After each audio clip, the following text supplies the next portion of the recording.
David MacKinnon. David MacKinnon. 非常にいいバッティングをしています。レフトへ伸びていくか、下がって食らいた、見上げた、デビッド・マキノン。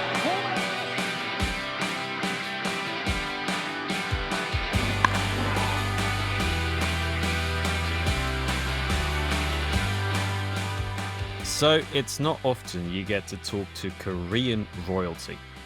What? Me? I was only there for like half a year. Didn't even hit enough homers. I hardly think that counts as royal. Yeah, we're not talking about you. We're talking about a man who came to Korea for 5.5 years, learned the language, got Korean tattoos, and won a championship. Meanwhile, in my half-year stint with the Samsung Lions, I could barely order coffee. I'm Jasper Spanger, this is Pacific Swings, and today we're talking to someone who actually figured out how to successfully balance the Pacific swing. See what I did there? I feel like you're just constantly poking like at my career just with my failure overseas, but it's fair game. I'm David MacKinnon, international superstar, MLB participant, and we have Casey Kelly here today, former Red Sox first round draft pick, turned LG Twins legend, also known as the Korean Jesus. Casey Kelly, welcome to Pacific Swings. What's up, guys? How you doing? Thanks for having me on. Hi, Casey. Really good to have you on. Let's start with this. 5.5 years, I just alluded to, with one team in Korea. I think that's incredibly rare for foreign players to even accomplish that. What made you stay? You clearly found something different there. I don't know exactly what it was. Obviously, my first year, I was just worried about playing good the first half of the season just to make sure that I wasn't released halfway through the year, because all the horror stories you hear about overseas, it's like, hey, man, if you don't play good right away, they're going to get rid of you. So that first year, I was just trying to play good enough to stay on the team. And we really just took it year by year. And I think that's kind of what helped us stay there the longest, was we just embraced every year. We didn't know if it was going to be our last year or we're going to have 4 more years there. So me and my wife just tried to embrace it as much as possible. That's really cool. Yeah, that's a bit of a low blow to David, though. Like, you don't know what's going to happen. You might get released halfway. Just constant jabs coming on me at the show. It's Okay, crazy, man. To his defense, he played in the All-Star game and he was hitting 300 when they released him, so that doesn't count. Exactly. It's I give him a lot of shit, but yeah, it's but that's part of this, I feel like that's why I'm the vibes guy, I could just kind of take the little punches and they're fun. They're fun punches. I punch myself a lot, so I'm totally over it. And that still doesn't make sense in my head when I do think about that. But yeah, no. He had an unbelievable career to stay there that long. Part of it is to his makeup. He just gets along with people. He kind of pulled my group in when they came during spring training to Daegu. We all went to get sushi. It was on Casey. Casey bought the sushi for us. And I'll always remember that as he's kind of pulling us in under his wing and welcoming us to Korea, the KBO. It's his league, he's the Korean Jesus. You just appreciate being with him. And then also Austin Dean had a great year the year prior, and I got to go get food with my old teammate from Cebu, Dietrich Enns, who was also at LG that year. So that was just a fun way to start off the season for me, but I appreciate that. And he's the man. That's why he stayed so long. I think when I first came to Korea, I had some older guys like Josh Lindblom was in the league, Tyler Wilson, Brooks Raley. He was with Lotte. So those older guys kind of showed me how to be in a foreign country, how to respect the culture. They helped with my family because they had families there. So those guys kind of showed me the way. And obviously towards the end of my career in Korea, when David came there, we're all over here playing baseball, which is a small bubble, and then we're foreigners, which is even a smaller bubble. So if it was a new person in a new city, like, you'd always try to take them out to restaurants just to make you feel a little bit more comfortable, because you're on the opposite side of the world and you're pretty much alone for the first time in your career. And so you're trying to figure it out. And then if you have family with you, that's a bonus and challenge within itself. So whenever you can try to help people, and I think people helped me when I first went there, and I just try to kind of pass the torch as the years went on. For sure. And so when you were there, at what point were you like, oh, maybe this could be more than a 1-year stint? Maybe it could be potentially a couple of years, really get to make a career out of this? Yeah, that's a great question. In 18, I was with the Giants, and I pitched pretty well with them in the big leagues, and I got DFA'd in that offseason, and I was 29, and I was just like, man, if I'm not going to get an opportunity to start in the big leagues, like, I was starting to be bitter, and I wasn't loving baseball as much as I was. Me and my wife had just gotten married January of 19, and that was the first year we were going to Korea. I didn't want to go. I told her, like, hey, I'm a big leaguer. Like, it's not my time to go over there and have, my career end like a lot of people feel like when you go to Asia. Hmm. Um, and she was the pushing force of like, hey, like, if we hate it, it's for 1 year. You have guaranteed money. If we come back, you can always get a job in AAA. So like, let's just go enjoy it. We're newly married. Like, it'll be a fun adventure. Like, she That's looked at cool. it as like an adventure, right? And so thankfully, was smart enough to listen to her. And so we signed the contract. We went over there, and I think just we took it year by year. And after the first year, it was like, okay, I pitched pretty well. I learned a lot about myself. I was the guy again, pitching into the seventh inning with 105 pitches, and there's nobody warming up in the bullpen. So you're even winning the game or losing the game on your own, and just learned a lot about myself. And after the first year, it was like, man, if I could sign back, that would be amazing. Trying to make sure that I didn't get released halfway through the season. So once you get to that point, nothing was happening in the States. And I was like, man, this team really likes me. My wife likes the country, the culture. Man, let's run it back. Let's do it again. And it just kind of seemed like every year was like, let's do it again. Let's do it again. And I think after we won the championship, I think that's when I realized I was like, man, like I'm just gonna ride off into the sunset. If we play 2 more years here, 1 more year, I'm like, I think this will be, kind of like my place where I ride off in the sunset and retire and stuff. And I would say probably after the third year was when I was like complacent of like, hey, I'm making great money, better than I would ever make in the States, and I'm getting treated like I'm a celebrity. I'm Clayton Kershaw of the LG Twins. Yeah, It's yeah. like, you start to feel wanted again. And, sometimes in the States when you're going up and down, you don't feel that way. So, that kind of made me feel good as a player. Yeah, and I think you just said a lot of interesting things that make me think a follow-up question straight away. But I'll stick with this right now because you came to Korea and your numbers were really really good. Like you got a whole lot of wins. Your ERA is really good. Was there anything that clicked for you mentally there? Like, and did you feel like you had to adapt your approach to hitters, or did you feel like it just clicked for you? Before the 18 season, I had went to this place called Florida Baseball Ranch, and it kind of just they put me on a camera and they kind of showed me, just some things in my mechanics that I was not efficient at. And so before the 18 season, I did that, and I had a really good 18 season. I was in Sacramento, through really well, through good in the big leagues, and then that kind of just catapulted into 19, and I was healthy all year.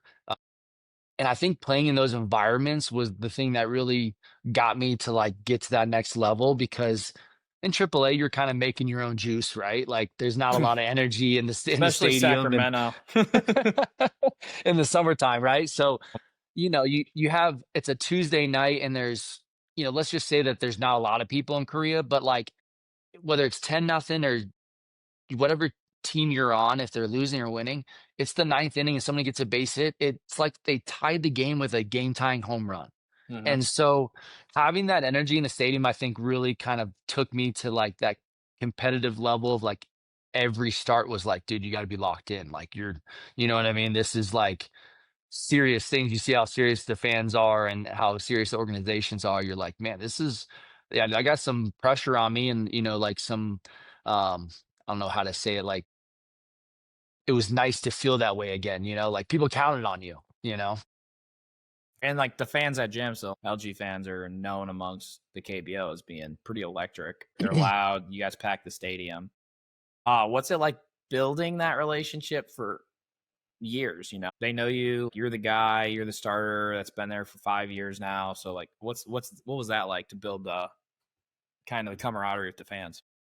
Well, I mean, right away, if you play good, they love you. So, so thankfully, the first half of the season, I played really well, and we made the playoffs that year, which I don't believe that they had made in a couple years before that. So that was a big deal.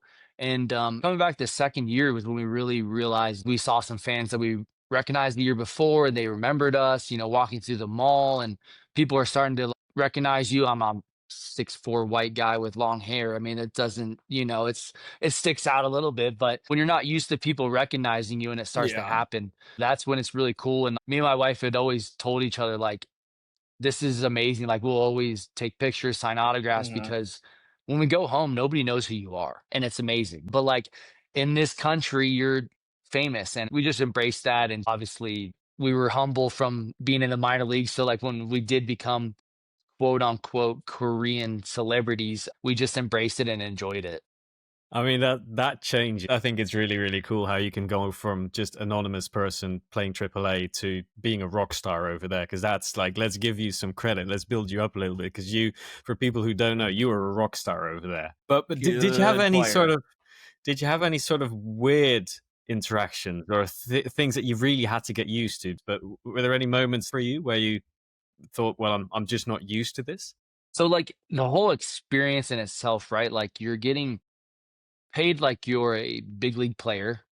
Some of the facilities that you're in Korea aren't big league style. Some of the things that you're doing security wise, like there's just things that you're used to in the States, and then in Korea, it's like it's safe and people respect you. So it's like they're in the lobby in the hotel, where like in the States, like you can't even be in like the lobby, or you have to be across the street. So in Korea, they're in the lobby, you're wearing your uniform to the bus, to the stadium. Like that's kind of weird. That feels like travel ball. People wanted me to sign their cell phones, or I think I took a selfie with the same LG fan for 5 years in a row. But every day we took a selfie, So they're just diehard fans. And I think once you understand they're just fans and they just love you as an LG player, and you appreciate the passion that they have. It's not like they're selling your autograph on the internet and like doing all that kind of stuff. It's like they legit, like the thing that it was hard for me to realize when people started to cry when they saw me. That was when I was like, okay, like, dude, I am not that cool. And I promise, you know what I mean? Like to cry, you saw me like that. I'm not that cool, I promise. And so, that probably people crying and getting hysterical was kind of the thing that like threw me for a Honestly, loop. the first time I saw you, I kind of was crying a little bit too. I was sobbing a little bit. So I was like, oh You my heard so gosh. many stories already, Yeah, I was right? like, oh my gosh, that's him. That is him. Yeah, you're like, oh my god, let me try and get an Probably. autograph. Like, Yeah. and then let's get this guy to buy me sushi because that's Yeah. like, Yeah. Yeah, Yeah, he's been he here didn't for a bring his while. wallet. He's like, oh, I left my wallet in the apartment. Sorry. sorry, can't do anything about it. Yeah, Like, I don't have any wand. Sorry, I just got Yeah. here. I just got here. You have some wand, all right? Yeah. Even have a Korean bank account. So he's like, dude, I don't even have a debit card. Sorry. let's talk about 2023 because you helped LG win their first Korean series in 29 years. And we, on this podcast, we really try to avoid typical reporter questions. We try to shy away from them. But, I mean, what was that like? Because ending a 20-year-old... Oh, typical reporter question.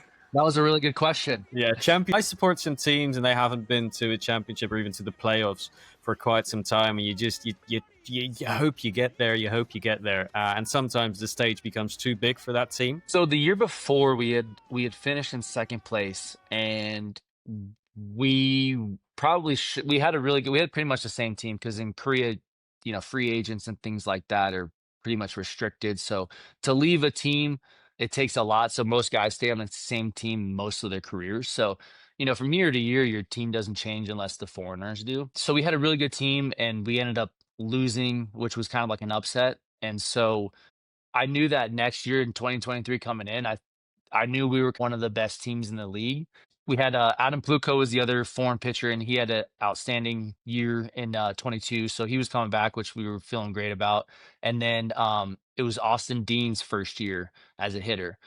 And LG in the past had trouble keeping hitters healthy and having them produce. And so Austin was kind of the first one that like hit for average, hit for power. And when he was having his season, it was like, okay, this is the missing piece that we had, because we had everything else. And so it was just a magical season. It's one of those that's just like everything goes your way. We were in first place pretty much most of the season. And to be honest, I didn't pitch very well the first half of the season. So it was one of those where it's like the team's playing really well and you're not playing your best. You just feel like you're bringing them down. So that wasn't a great feeling, but for me as a player, I always play better the second half. So the second half was amazing. We were playing so good, and gets down to the wire of if you're gonna be in first place. Because in Korea, if you're finishing first, you're automatically into the Korean series. Yep. Yep. And so like the Crazy. percentage of winning, if you win first place and then to win the Korean series is like 98%, right? Like you can't mess that up.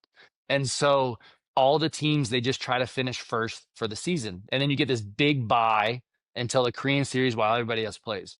That's And crazy. so, and then it was like you hadn't won in 29 years. So you have, you know, as that was my 4th year. So like, you know, you see fans and you have friends and, you know, you're embedded in the city, and there's people that I've never seen Twins win, you know, in their lifetime. And you just see how serious this is to people and everything. And so when the Korean series happened and you finish first, you're like, hey, like we can't mess this up, you know? And so I ended up losing the first game in the 9th inning on a home run. And then it's like the percentages of people winning the Korean series after winning the first game is like really high. So now we're panicking, right? And it was a wild series. I mean, we ended up winning 4-1, but we could have lost every game. And so it was a magical moment. And I know I'm rambling on right now, but it was That's just absolutely fine. You're allowed to ramble on this podcast. Yeah, I do it all the time. I'm a rambler.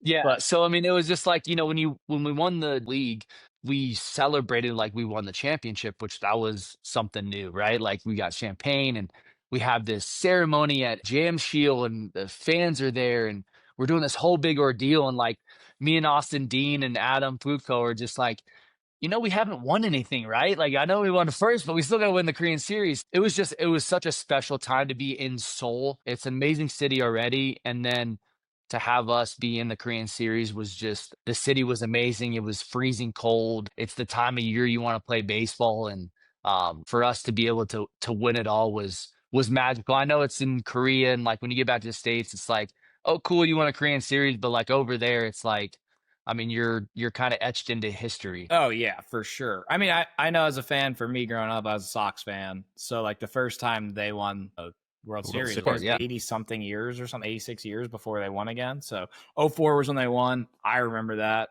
My dad thinks I'm spoiled because I'm a Boston fan, because it was just Patriots, Red Sox. We got World Series. Yeah, you title, are we got- spoiled, to be yeah, fair. I am. Yeah. You're right. I mean, Boston sports has been awesome. So I am spoiled. Yeah, that's true. But you pitched, you said you won 4-1, right? And I believe you pitched the 5th game. Yeah, I pitched game 1 and game 5. Yeah. And so you kind You, of clinched it. Yeah, well, so the way it happened is I pitched game 1, and I think I threw 6 innings, gave up 2 runs. Just a classic Casey Kelly start, Yeah, right there. I mean, Just a like- quality start. Quality start, Just a quality start. king. Quality start, Yeah. king. it's not gonna be dominant, but it's just gonna be quality. You know what I mean? I know how to just to maintain it, to make sure that we have a chance to win. You know, that's the biggest thing as a starting Mhm. pitcher. So that was the first game, and then the way that our rotation had happened with off days, if we had lost game 3, I would have pitched game 4, so I would have came back on short rest. And so game 3, we're losing in I think it's the 9th inning by 2 or 3. And they had sent me home to the hotel in case I needed to pitch the next day to get some rest. And so I'm watching on TV, and our shortstop hits a 3-run homer to take the lead with 2 strikes, 2 outs. Oh, boy. And everybody goes bananas, right? And I'm happy, 1, because we won the game, and 2, I don't have to throw on short rest now. And then magically we won game 4. Kim Yoon Shik, one of our young starters, lefty, threw an amazing game that gave us the chance to win that game. And then game 5, like I went 5 innings, and we had such a good bullpen. We just let the bullpen take the rest of the game, and we had a little bit of a cushion, I think, that last game. So it was, you know, by the time it was the 7th inning, I think everybody was just ready for the celebration. For sure.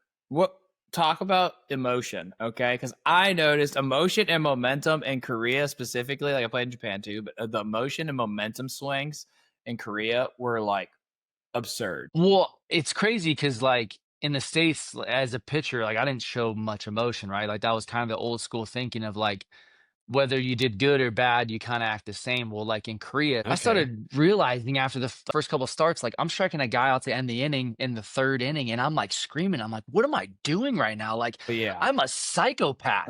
And but they love passion, they love emotion, they love when people show it. So it's kind of what I realized. I played towards that, right? I knew that we were entertainers. That was like our main thing. So you got to give the people what they want. You know, when guys hit home runs in Korea, they bat flip. If they hit a pop up to shortstop, they bat flip. So it's like something, you know what I mean? Like it was like, dude, at least they're doing it all the time, and they're not just bat flipping when they hit homers. They do it on ground balls. They do it on fly balls. They so just like throw it. It's just like, love how far can I throw this after I make contact with the ball? 100%. And like even like when people get injured, right? Like I feel like the cool thing to do was like in the States, you act like you're not hurt, right? You tough it out and you throw dirt on it.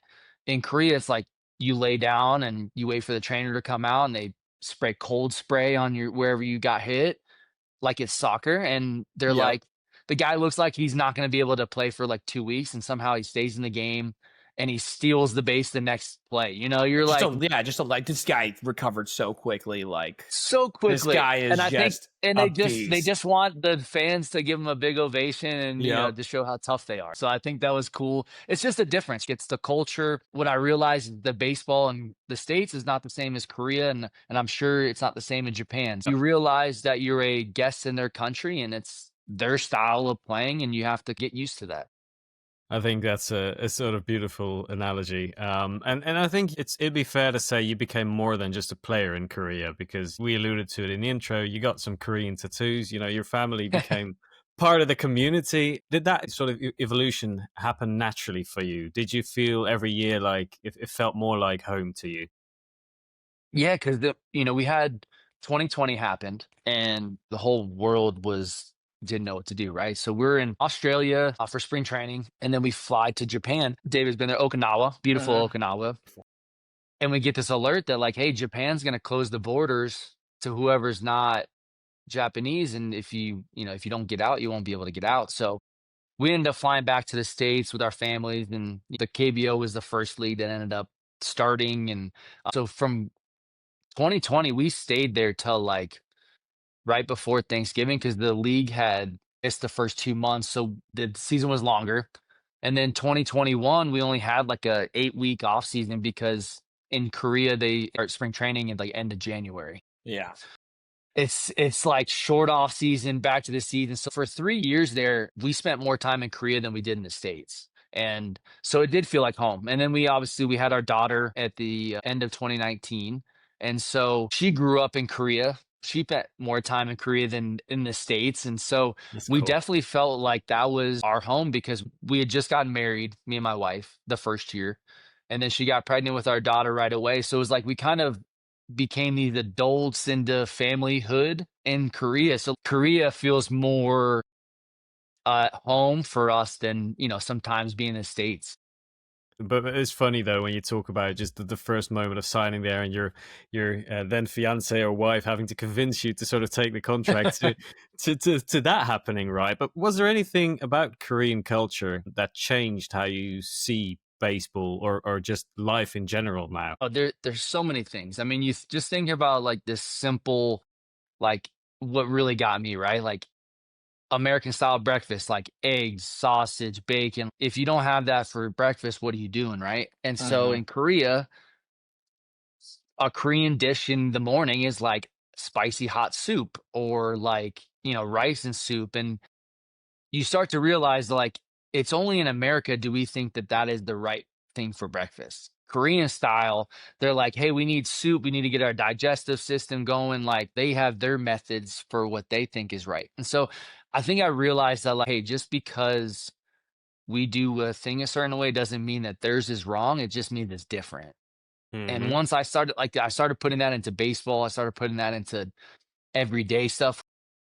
When you're going to order a coffee and it's like you can't order a coffee because you don't know the language, it's like such a hard feeling. And you expect them to speak English and you're like, well, that's their second language. I should be learning Korean because they don't, why I'm in their country, why would they speak English to me? Once you start to get the accents of like, hey, I want a cold brew, and they're like, "What?" And you're like, "Cold brew," and they're like, Cold brew. "Cold Oh. brew, yeah, okay." And you just have to laugh because like Yeah. getting frustrated, it's just like it doesn't help the cause. So I think it made me more laid back because it's just like you get into certain situations, you're like, dude, I don't speak Korean, you don't speak English, I don't know where we're gonna go from here. Yeah. No, yeah. It's just like hopefully Google Translate works, and then like I'm gonna do my best here, but there's Yeah, no right. promises. Body language. I mean, I think that was another thing that I realized was like, hey, they might not know what you're saying, but if you smile, if your body language is positive, then people are gonna try to help you. But if you're right away yelling at them, they're like, no, we're not gonna help you. Yeah, for sure. I think it's sort of foreign entitlement at times. I think I saw it. I haven't been to Korea, only on a pit stop back home on a flight from Japan. But for me in Japan, I saw it just with everything. Just the body language that you showed was something they were going to take into account with whatever they were trying to either help you with or not help you with.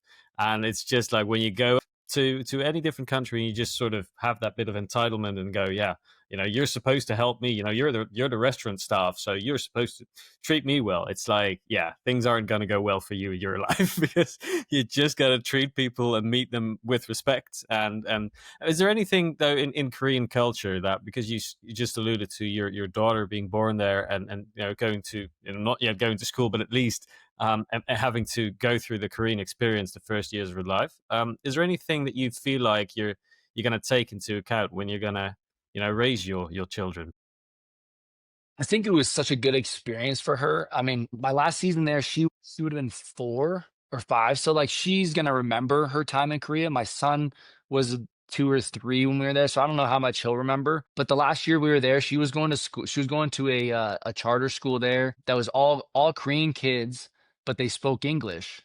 Okay. And I mean, these kids are in preschool and they speak English, and that's their second language, and they're in preschool. Like it's like Crazy. Mind seeing blowing, that dude. is yeah, seeing that, and then to see her interact with the kid there and to be able to stay in school there while we left in a foreign country. She was introduced to a lot of things that I think will help her when she gets older. I mean, she became a more of a star than I did. Fans would bring her ice cream to games, they would bring her toys. I mean, like my wife jokingly said the first game she came to Reno, she got all excited to go to the game. She's like, I can't wait for people to take pictures of me, mom.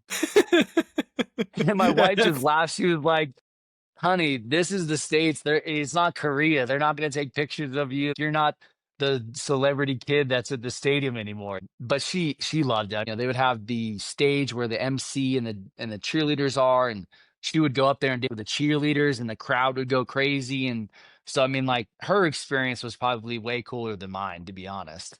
I feel like if the family can just enjoy the time there and really make the most of it, their experience is awesome. Because we're just baseball players. You're at the It's just, field, you're doing your yeah. stuff every day. It's pretty much the same. You go to different fields and you see different things, see different cultures, meet new people. But it's the same thing pretty much every day. For us, it's easy. I feel like Yeah, like yeah, we can yeah. we can figure out that stuff. For the family, it's like it's a little different. Now, I have to say, if we weren't in Seoul, Yeah. I don't know how much. Like, I don't know if we would have stayed there as long as we Yeah, would have Seoul's been. definitely more convenient for the airport, more convenient for just everything, honestly. Right. It's the New York City of Korea. So like you have Yeah. everything food wise, getting around, transportation for the family was very easy. Mhm. So I think we got really lucky by being in Seoul, and then just obviously stayed with the same team for all 5.5 years. That's quite rare in its own. But you faced some incredible talent too in the KBO. I think part of this show is also trying to create a platform for some of these guys that the global fans might not ever see. And some guys, to give them credit, like they've made the move over to MLB. Hae Sung Kim, Young Ho Lee probably is the most notable ones. But who impressed you most out there during your time there? Other than David, I would have to say, It's not allowed. He knows how this podcast works. You got to fire me up, and then you can move on. other than David, there's a lot of great talent there. Obviously, the Korean bass players. I think Japan's just been, the last couple of years, the guys that have come over to the States have been unbelievable, right? So I think that sometimes Korea gets a little overshadowed just because I think Japan. I've never played there, but competition is definitely a level up from Korea. I think David can The obviously attest to pitching is that. like they have some arms over there that are like MLB aces, you know? Right. Like I they mean, just have more of those. yeah. I mean, it seems like every team has a guy that could be a Yeah. frontline guy right Yep. away. So, and I think that Korea doesn't have as much depth in that. But I do think that there are still a lot of great players, and I think we're seeing it now, like with Ha-Sung Kim, with Hae Sung, just signed with the Dodgers, Jung Ho Lee with the Giants. I think seeing, and they're young too. I mean, they're all within, I think, 25. Maybe Ha-Sung might be a little older, but they're all Yeah, young he's Korean position players that are going to have amazing careers. There's a pitcher, Anu Jin, that's coming back from Tommy John surgery. He's probably in the next couple of years maybe make the jump to the States. So there's a lot of pitching, like young pitching in Korea that I think has a chance. They continue to develop. There's a third baseman for the Kia Tigers. He won MVP, I believe, Do Young last Kim. year. Yeah, we've And hyped him up a little bit on this Dude, podcast. he Yeah. dude's nasty. yeah, but he's still super young. There's still a lot of things that he has to continue to build on. Like I saw Jung Hoo when he was 20 years old playing in the KBO, and he was unbelievable. But then, like, to see every year he got like bigger, stronger, starting hitting in the gaps. He started hitting it for power, and his defense got better. And so, like, you just see them progress. And I think we saw it with Ha Song when he went to San Diego. He was not a good defender in the KBO. Hit 30 home runs, hit 100 RBIs, kind of swung and missed a lot.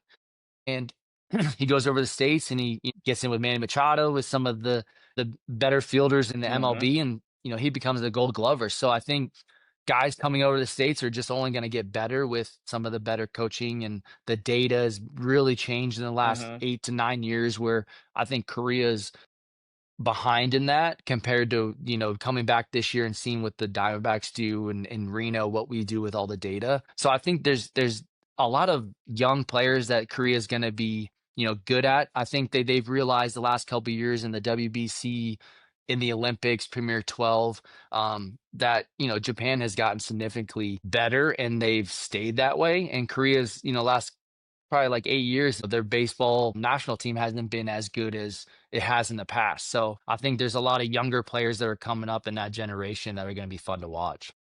Where you wonder too, is it that they haven't gotten better, or is it the fact that, in my opinion, I think this Japan's really made that jump with their elite starting pitching, because I've played in both now, and I feel like the hitters are more similar.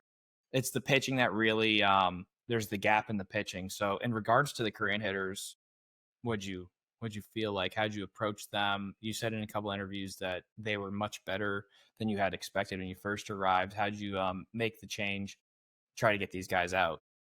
Yeah, 'cause when I first went over to Korea, I was fastball, sinker, changeup, curveball, with the little slider. And, my first year that worked. But I started to realize that, like, I had to pitch differently. Like, in the States, you pitch a guy a certain way the first at bat, and the second bat, it's like, okay, I'm going to do something different to see what he's trying to do. And like, what I realized in Korea was I was trying to think with the hitter, and they were thinking differently. So I kind of had to just simplify it. And so I think once I started simplifying it, and like, I want to get contact early, I want to throw strikes. When you start walking guys, that's when the momentum shifts. And so I started to be like, just pound the zone.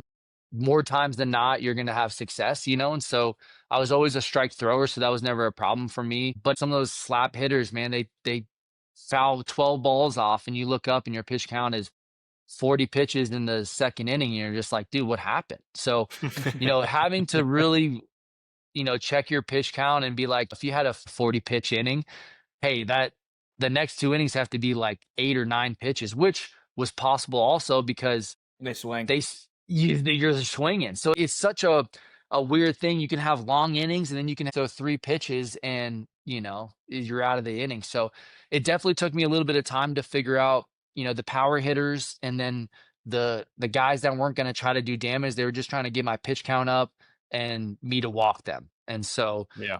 usually the good teams was like the first 5-6 hitters were really good, And then the last three were just, the depth isn't as good in Korea. And then some teams, only the four hitters were good. So like it just depended Mhm. on the lineup. And obviously the better teams had more guys in the lineup that were better.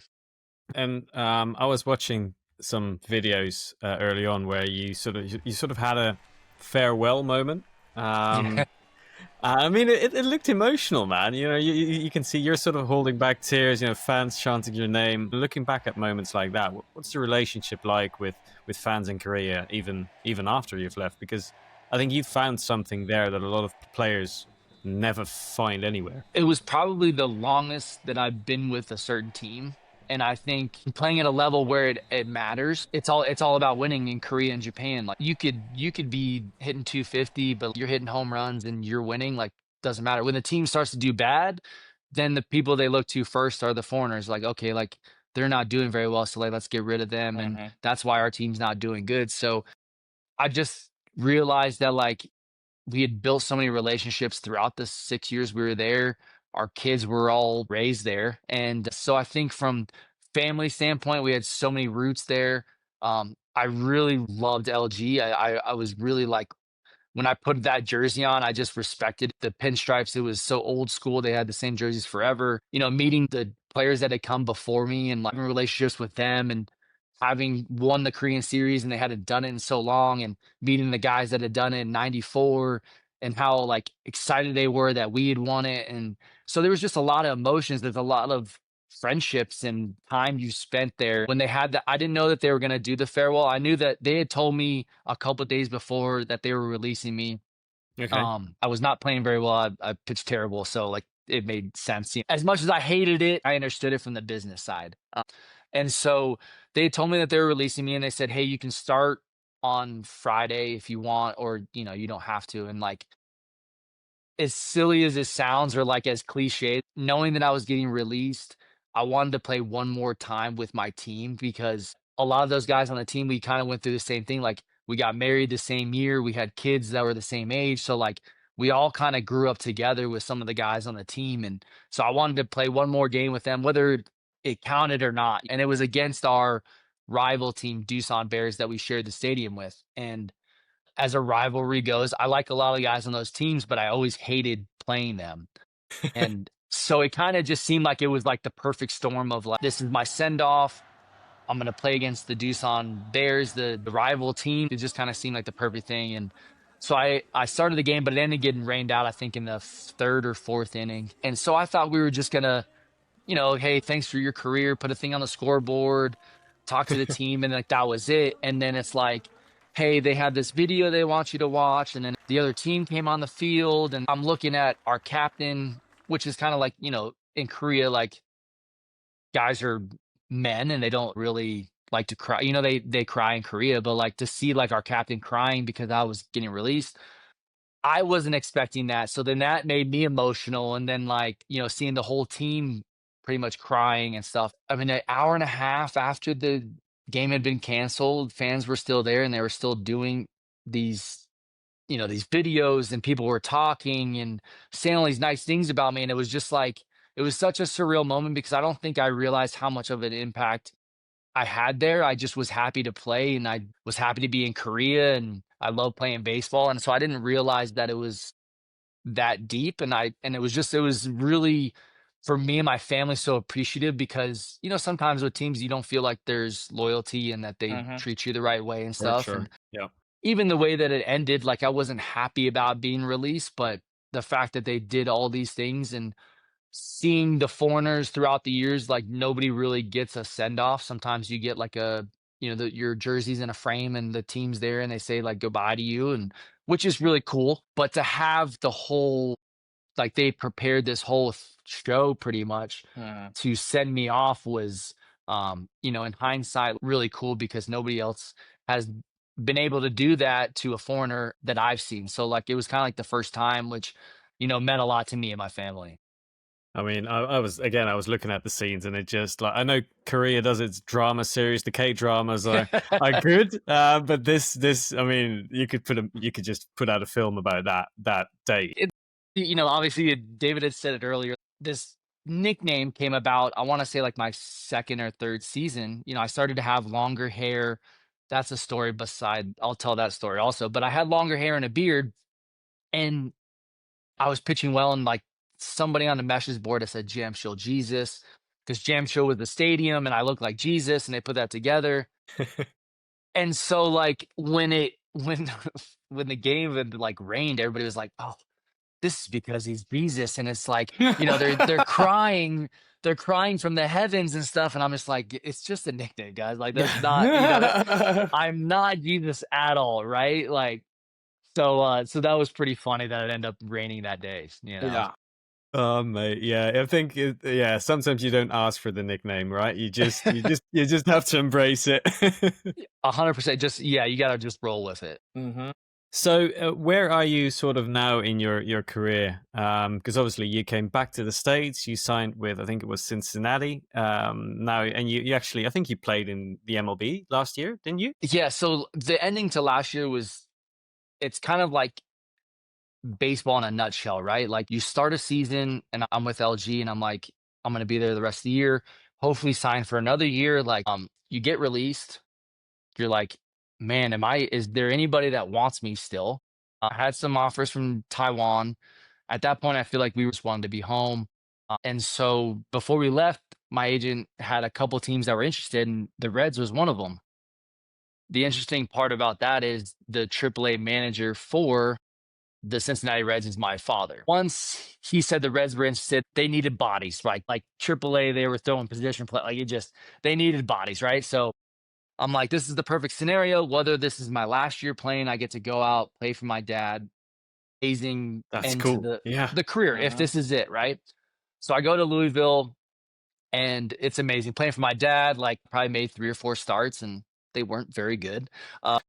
And the Cincinnati Reds had Nick Lodolo, Hunter Green, and Abbott all go down within 3 days of each other. Like it was like back to back to back. So the Reds are scrambling, right? They need anybody that's healthy enough and that's supposed to pitch that day gets called up, right? So my family is in town. It's the weekend. My sister came up with her family. My brother came up with his family. So it's just like we're having like a family reunion, and we're watching fireworks. I can't make this up. We're watching fireworks on the field, and my dad walks away because he takes a phone call. And like managers these days have their phones on them at all times because moves are made, people need to be taken out of games, blah, blah, blah. So it's not out of the ordinary. He takes a call. He comes back and we're in like a circle. It's like my mom, my wife, and my brother, my sister. The kids are running around.